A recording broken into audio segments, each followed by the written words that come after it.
Tadihao, bienvenue les maniaques du chinois, j'espère que vous allez bien, j'espère que tout se passe hyper bien dans vos vies en ce moment. Aujourd'hui, comme vous l'avez vu dans le titre de cette vidéo, aujourd'hui nous allons parler de ce que je ne savais pas avant d'arriver en Chine. Peut-être que vous ne savez toujours pas ces choses même si vous êtes en Chine. Et peut-être que vous voulez venir en Chine et vous voulez savoir ces choses-là. Donc nous le voyons dans cette vidéo. Mais avant de commencer, n'hésitez surtout pas à vous abonner, à laisser vos sujets de vidéo juste en bas dans les commentaires. C'est vraiment très important. Ça m'aide à faire des vidéos qui vous concerne. Donc comme d'habitude, j'ai mon téléphone juste là avec moi pour m'aider en tout cas à savoir de quoi je veux parler et tout, vous savez déjà. Donc ouais, c'est ça. Oui, pour ceux qui ne le savaient pas, pour les admissions pour étudier en Chine dans les universités chinoises, nous sommes déjà, on est quel jour aujourd'hui? On est le 2, donc au moment où je fais la vidéo, on est le 2 juin 2019. Pour ceux qui veulent faire les admissions pour venir étudier en Chine pour la rentrée de septembre 2019, ouais, n'hésitez pas à me contacter sur ma page Facebook. Le lien est juste en bas dans la barre de description. C'est le moment de postuler. C'est vraiment le moment de postuler. Donc n'hésitez pas à faire ça. Donc on parle de ce que je ne savais pas avant d'arriver en Chine. Ouais, je ne connaissais pas tout avant d'arriver en Chine, mais je me dis que j'aurais bien aimé vouloir connaître ces choses-là lorsque je suis arrivée en Chine. Donc je voulais partager ça avec vous dans cette vidéo-là. Donc comme premier point, comme première chose que je ne connaissais pas avant d'arriver en Chine, c'est que il fallait faire la queue. Il fallait faire la queue. Pourquoi je parle de il fallait faire la queue? C'est tout simplement parce que ils appellent ça, on appelle ça en chinois encore comment? Paitui. Donc il faut faire la queue. Donc il faut faire la queue, c'est vraiment très important.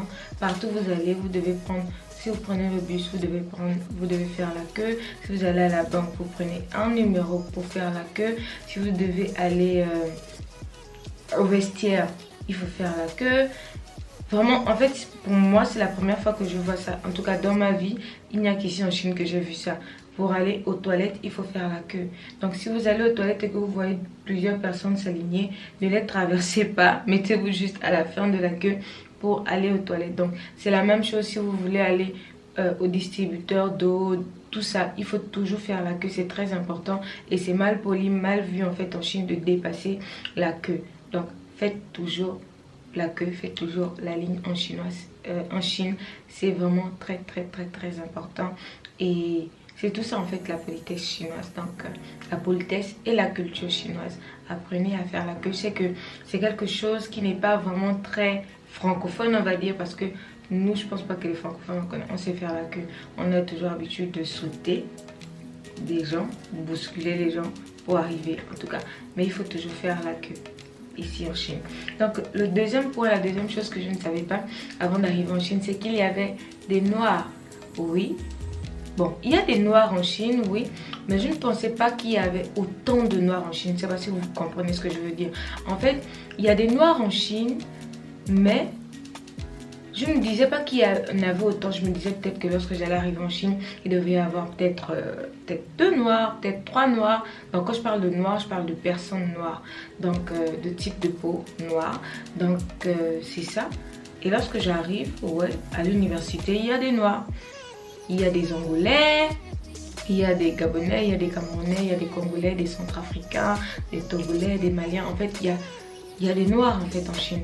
Vraiment, je ne m'attendais pas à ce genre de choses-là. Je me disais en fait que l'Asie c'est loin et peut-être parce que l'Asie est loin, ce qui veut dire qu'il n'y aura pas assez de personnes noires en tout cas en Asie. Donc c'est ce que je me suis dit, mais il y en a quand même des noirs. Peut-être pas beaucoup, peut-être pas comme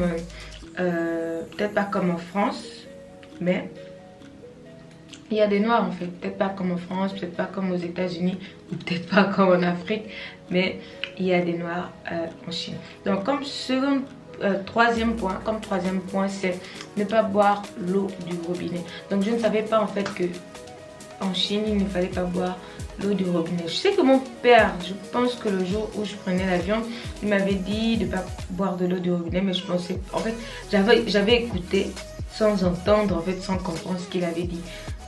Et lorsque je suis arrivée en Chine, heureusement, j'avais d'abord des problèmes d'eau parce que je ne buvais pas assez d'eau. Donc il y a des jours, je pouvais faire 2-3 jours sans boire d'eau. Donc j'ai eu le temps en fait d'entendre, de comprendre en fait qu'en Chine on ne boit pas de l'eau. Pourquoi? Parce que l'eau de Chine a beaucoup de calcaire et si vous prenez, désolé, donc l'eau de Chine a beaucoup de calcaire et si vous buvez l'eau de la pompe, vous risquez d'être malade en fait. Vous risquez d'être malade. Je connais 2 compatriotes qui ont bu l'eau de la pompe du robinet. Lorsqu'ils sont arrivés, ils ont eu des petits boutons sur le torse et sur le visage. Donc ne buvez pas l'eau du robinet. L'eau en bouteille est un peu plus moins chère peut-être que dans certains pays. En tout cas en Chine, je trouve que l'eau en bouteille est moins chère. Donc prenez de l'eau en bouteille. Allez-y dans les boutiques, dans les supermarchés. Prenez des palettes d'eau. C'est cette eau-là que vous devez boire. À la limite, tu sais qu'il y a certaines personnes qui prennent de l'eau du robinet et qui qui font bouillir l'eau du robinet en fait et qui boivent cette eau là. Donc tout dépend de vous, soit vous faites bouillir l'eau du robinet, soit vous achetez des palettes d'eau. C'est mieux, moi je trouve que c'est mieux. Achetez des palettes d'eau ou faites bouillir de l'eau du robinet. Ne la buvez pas directement comme ça, elle n'est pas saine, vous aurez des boutons. Et je connais même une amie, une vénézuélienne qui a eu un truc comme une intoxication à cause de l'eau du robinet. Ne buvez pas l'eau du robinet. Yeah. Donc ça c'était pour le 3e point. Le 4e point c'est tous les Chinois n'ont pas comme langue maternelle le chinois. Et oui, c'est étrange, mais c'est vrai. C'est un peu comme en Afrique. En Afrique, on a la langue normale. Par exemple, moi je suis gabonaise. Au Gabon, on parle français. Mais j'ai ma langue maternelle. J'ai la langue de mon père, de ma mère. Donc c'est la même chose avec les Chinois. Sauf que pour les Chinois, c'est beaucoup plus la langue des villes en fait. Des villes et des provinces. Par exemple, je vis dans la ville de Nanjing. Et dans la ville de Nanjing, je suis dans la province de Jiangsu. Donc il y a dans ma ville ce qu'on appelle le Nanjinghua. Donc la langue de Nanjing. Et il y a aussi par exemple la langue de Shanghai, ce qu'on appelle le Shanghai-hua, donc la langue de Shanghai, la langue de Pékin. Et donc il y a même des Chinois qui ne parlent même pas le mandarin, mais qui parlent la langue de leur endroit en fait, de leur ville ou de leur province. Donc ça dépend vraiment de ça. Donc j'étais agréablement surprise de voir que les Chinois ont aussi leur propre langue maternelle, leur propre langage, on va dire ça comme ça. Yeah. Donc c'était ça. Donc pour le 5e point, c'est tous les hôtels n'acceptent pas les étrangers. Tous les hôtels n'acceptent pas les étrangers. Oui, lorsque je suis arrivée aussi en Chine, ça je ne le savais pas parce que lorsque je suis arrivée, je suis allée directement vivre dans un hôtel. Donc il y a certaines universités, en fait, comme dortoir pour les étudiants, ils ont des hôtels. Donc vous allez dormir dans l'hôtel universitaire, ce qui est considéré comme le campus. Directement, c'est en même temps, il y a des chambres pour les étudiants et en même temps, ils louent des chambres d'hôtel aux Chinois qui viennent vivre, qui viennent passer des séjours en ville ou bien directement à l'université. Donc c'est ce qu'ils font. Donc, ouais. Donc, et aussi pour les hôtels, pourquoi tous les hôtels n'acceptent pas les étrangers? Parce que déjà tous les hôtels n'ont pas le droit d'accepter les étrangers. Tous les hôtels n'ont pas le droit d'accepter les étrangers, c'est-à-dire que ils n'ont pas tous la licence d'accepter les étrangers. C'est vraiment très important à connaître et à mémoriser. Donc je pense que à ça je veux aussi ajouter que ce que je ne savais pas, c'est que lorsque on arrive en Chine par exemple pour la première fois, vous devez vous faire enregistrer à la police dans les 24 heures qui suivent. C'est-à-dire que si vous arrivez en Chine, dans les 24 heures, à partir de la journée que vous êtes arrivé en Chine, même si vous arrivez peut-être à 16 heures, avant 16 heures de l'autre journée, vous devez vous faire enregistrer à la police. C'est-à-dire qu'en fait, vous devez vous faire enregistrer pour que la police puisse savoir dans quelle ville vous vivez, pour enregistrer aussi votre logement. Mais si vous vivez à l'hôtel, l'hôtel est censé vous enregistrer d'avance. C'est pour cela que si vous allez à l'hôtel, vous n'êtes pas obligé de vous enregistrer parce que l'hôtel a le droit d'enregistrer les étrangers. Donc un hôtel certifié en Chine a le droit d'enregistrer les étrangers, mais un hôtel qui n'est pas certifié en Chine n'a pas le droit d'enregistrer les étrangers. C'est pour ça que certains hôtels peuvent accepter les étrangers et d'autres non. Donc c'est vraiment très important. Donc comme 6e point, ce que je ne savais pas, c'est que tous les magasins en Chine, ou la majorité des magasins, ferment à partir de 22h. C'est-à-dire que si vous voulez aller dans un resto, à 22h, ce sera plus possible. Si vous voulez aller acheter quelque chose ou aller dans un mall pour acheter des vêtements, des chaussures ou ce genre de choses là, ou aller simplement à la supérette, ce ne sera pas possible parce que les supérettes ferment à partir de 22h, les restos ferment à partir de 22h. Les Chinois travaillent vraiment très dur et ils commencent à travailler très tôt. Ce qui fait que en fait, à partir de 22h, ou maxi, vraiment grand maxi, 23h ou 23h, vraiment très maxi, 23h30, ils sont restés ouverts. Mais dans le cas contraire, vous avez le McDo qui reste ouvert toute la nuit, et ça dépend des villes parce que dans certaines villes, le McDo ferme à 22h, maxi 23h. Donc dans ma ville à Nanjing, le McDo ferme à partir de 23... Non, le McDo ne ferme pas. Le McDo dans ma ville reste 24h sur 24 ouvert. À part s'ils font des travaux à l'intérieur. Oui, là... Oui, je pense que c'est ça. Oui, je pense que c'est ça. C'est à partir de 24h sur 24. C'est vraiment 24h sur 24. Mais dans d'autres villes, c'est à partir de 23h, 22h, 23h maximum. Donc, si vous avez des courses à faire, vraiment, faites-les avant 22h, 23h, ouais. Mais il y a certains magasins, certaines supérettes qui restent ouvertes toute la nuit, mais c'est vraiment pas dans tous les quartiers. Et il y a une chose aussi vraiment très importante que je ne savais pas, c'est les congés du mois de février, les congés d'hiver. Tout le mois d'hiver, les magasins, les supérettes sont fermés. À la limite, même les administrations, à la limite, on va dire ça commence. Les magasins qui restent ouverts ouvrent de 8h à 11h, même les banques ouvrent de 8h à 11h, ou encore ouvrent de 8h à 17h, maxi, grand maxi. Donc, et les marchés sont fermés. Donc si vous ne faites pas vos courses en avance, si vous ne faites pas les magasins en avance, vous allez rester un mois affamé. La première année, je suis arrivée en Chine, je suis restée un mois, on va pas dire affamé, mais je suis restée un mois. Vraiment, je comptais et je rassemblais tout ce dont j'avais besoin. Je ne mangeais pas tout, je ne mangeais pas vraiment beaucoup parce que c'était fermé. Et j'ai été surprise parce que je ne savais pas. Donc, faites vos courses fin janvier, avant les vacances d'hiver. Faites vos courses, remplissez vos frigos, rechargez-vous de tout. Mettez tout ce dont vous avez besoin parce que ce sera totalement fermé. Donc, faites vraiment très attention à ça.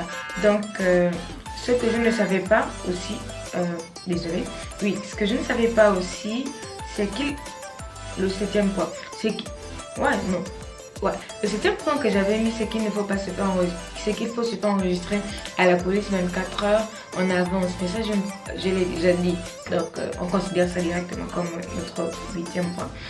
Donc, notre... 7e point, ouais. Donc, notre 8e point, c'est quoi? C'est d'activer les appels à l'international. Ouais, activer les appels à l'international.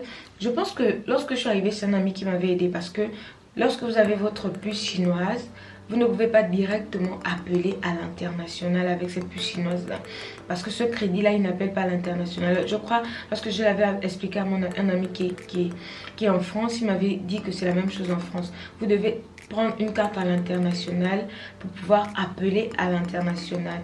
Donc, on appelle ça les IP cards et vous demandez à la dame qui va vous vendre la carte tout simplement de vous recharger la carte. Et dès qu'elle vous recharge la carte, directement, vous pourrez passer les appels à l'international et vous devez mettre juste un tout petit code. Je pense que c'était 1739 ou 1729, quelque chose comme ça, bien avant l'indicatif et le numéro de téléphone de la personne dans le pays dans lequel vous voulez appeler. Ça, c'était comme ça qu'au début j'appelais. Mais après, j'ai changé, j'ai commencé à appeler.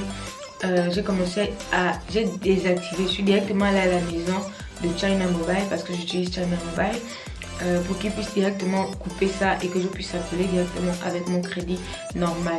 Mais le problème avec ça, c'est que lorsque vous appelez directement sur la ligne normale et ils vont vous laisser, même si votre crédit il est fini, ils vont vous laisser appeler et vous allez appeler. Et à un moment donné, on va juste vous couper la ligne et vous aurez un truc comme 20 € de à peu près 200 yuan, 300 yuan de dette en fait à rembourser. parce que vous avez appelé en plus. En fait, ils vous ont laissé appeler à crédit. Donc, c'est ça.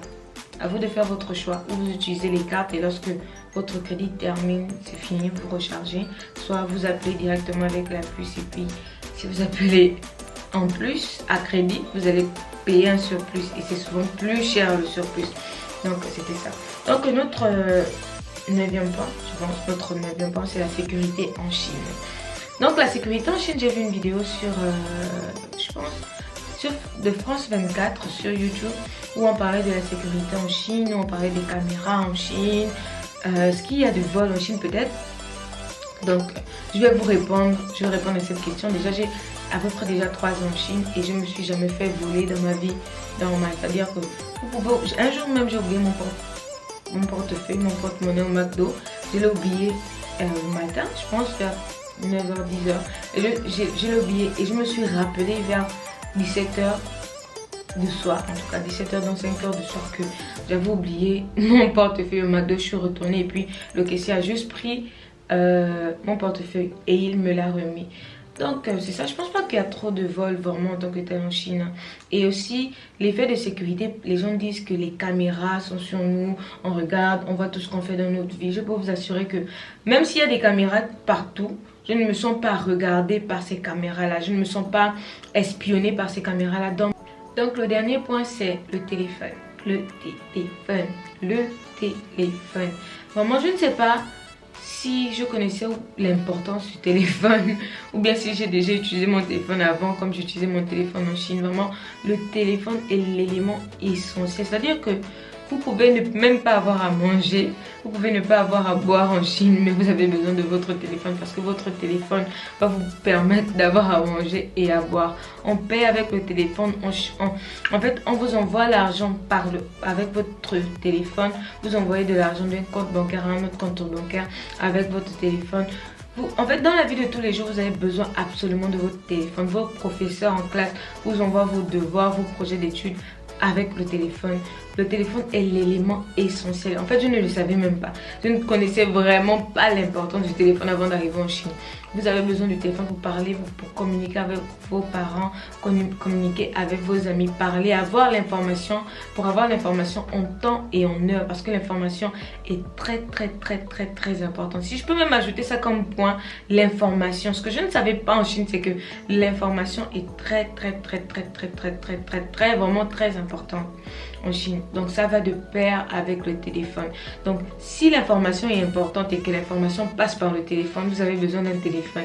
Vous avez besoin d'un téléphone, c'est vraiment très important. Parce que si vous n'avez pas de téléphone, vous n'êtes pas informé. Et si vous n'êtes pas informé, vous êtes sous-informé et vous ne connaissez rien. L'information va passer à côté de vous, l'opportunité va passer à côté de vous et vous ne saurez pas. Donc c'est vraiment très important.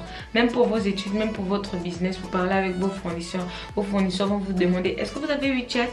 Et si vous n'avez pas WeChat, waouh, c'est compliqué. Tout passe par le téléphone. Tous les accords passent par le téléphone. Toutes les opportunités passent par le téléphone. L'importance du téléphone c'est vraiment primordial. Donc c'était ça. Donc c'était tout pour cette vidéo. J'espère que cette vidéo a pu vous aider ou a pu vous informer sur quelque chose, sur un point que vous ne connaissiez peut-être pas à propos de la Chine. Et donc c'était ça pour cette vidéo et puis on se dit à la prochaine vidéo. Abonnez-vous, laissez vos sujets de vidéo juste en bas dans les commentaires et puis on se dit à la prochaine vidéo. 再见